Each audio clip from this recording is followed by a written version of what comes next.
అర్హత ఉన్న ప్రతి ఒక్కరికి సంక్షేమ పథకాలు అందించే బాధ్యత తమదని మంత్రి పొంగులేటి శ్రీనివాసరెడ్డి అన్నారు. కాంగ్రెస్ అభ్యర్థి రఘురాం రెడ్డి గెలుపును కాంక్షిస్తూ కూసుమంచి మండలంలో కార్నర్ మీటింగ్ నిర్వహించారు. డిప్యూటీ సీఎం బట్టి విక్రమార్క, మంత్రి పొంగులేటి, అభ్యర్థి రఘురాం రెడ్డి పాల్గొన్నారు. 6 గ్యారంటీ పథకాలు ప్రజలందరికీ అందించే బాధ్యత తమదన్నారు.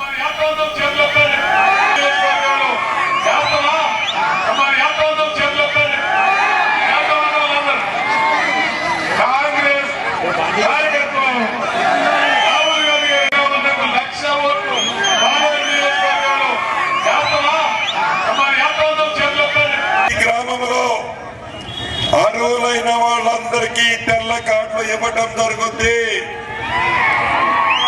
అర్హులైన ప్రతి ఒక్కరికి పెన్షన్ ఇవ్వడం జరుగుతుంది. ప్రతి పేదవాడికి ఇంటి స్థలముతో పాటుగా ఇందిరమ్మ ఇల్లు ఇవ్వడం జరుగుతుంది. రైతన్నులకి 2 లక్షల రూపాయల రుణమాఫీ చేయడం జరుగుతుంది. అంతేకాదు, గతంలో 10 సంవత్సరాలు పరిపాలించిన పెద్ద ఆయన కర్ర పట్టుకొని మళ్లీ మాయమాటలు చెప్తూ మన మధ్యకు వస్తున్నాడు.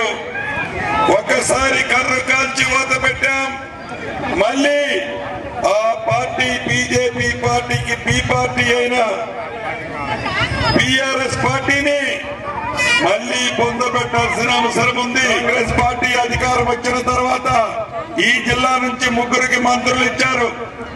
1 బట్టి విక్రమార్క గారు, 2 తుమ్మల నాగేశ్వరరావు గారు, మీరు 3వది